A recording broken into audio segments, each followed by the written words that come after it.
ভারতে আবারও ভয়াবহ রেল দুর্ঘটনা ঘটেছে। হাওড়া সিএসএমটি এক্সপ্রেস ঝাড়খণ্ডের চক্রধরপুর ডিভিশনে লাইনচ্যুত হয়। মঙ্গলবার ৩০ জুলাই ভোরে ঝাড়খণ্ডের বড়বাম্বু ও রাজখার সাওয়ানের মাঝে এ দুর্ঘটনা ঘটে। এখন পর্যন্ত ৩ জনের মৃত্যুর খবর পাওয়া গেছে, আহত প্রায় অর্ধশত। ভারতীয় গণমাধ্যমের তথ্য মতে হাওড়া থেকে আসা মুম্বাইগামী সিএসএমটি এক্সপ্রেস যখন ঝাড়খণ্ডের চক্রধরপুরের কাছে আসে তখনই দুর্ঘটনার কবলে পড়ে এক্সপ্রেস ট্রেনটি। কিন্তু কী কারণে এ দুর্ঘটনা তা এখনও পরিষ্কার নয়। ভারতে এ নিয়ে 2 মাসে পরপর 3টি রেল দুর্ঘটনা হয়েছে। 17 জুন দুর্ঘটনার কবলে পড়ে কলকাতাগামী কাঞ্চনজঙ্ঘা এক্সপ্রেস। ছাতারহাট থেকে রাঙ্গাপানি স্টেশনের মাঝে দুর্ঘটনাটি ঘটে। মৃত্যু হয় 15 জনেরও বেশি। 18 জুলাই উত্তরপ্রদেশের গোন্ডায় লাইনচ্যুত হয় ডিব্রুগড় এক্সপ্রেস। 29 জুলাই দুর্ঘটনার কবলে পড়লেও অল্পের জন্য রক্ষা পায় নয়াদিল্লিগামী সম্পর্কক্রান্তি এক্সপ্রেস। চলন্ত অবস্থায় কাপলিং ছিঁড়ে যাওয়ায় ট্রেনটি 2টি অংশে ভাগ হয়ে গিয়েছিল।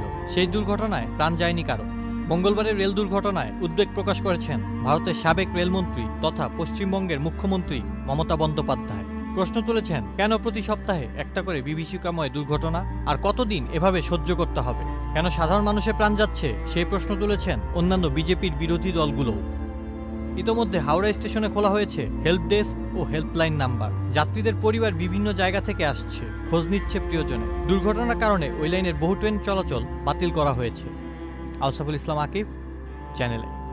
এখন জন্ম সনদ দিয়ে খোলো বিকাশ স্টুডেন্ট অ্যাকাউন্ট। নিজের বিকাশ নিজে কর।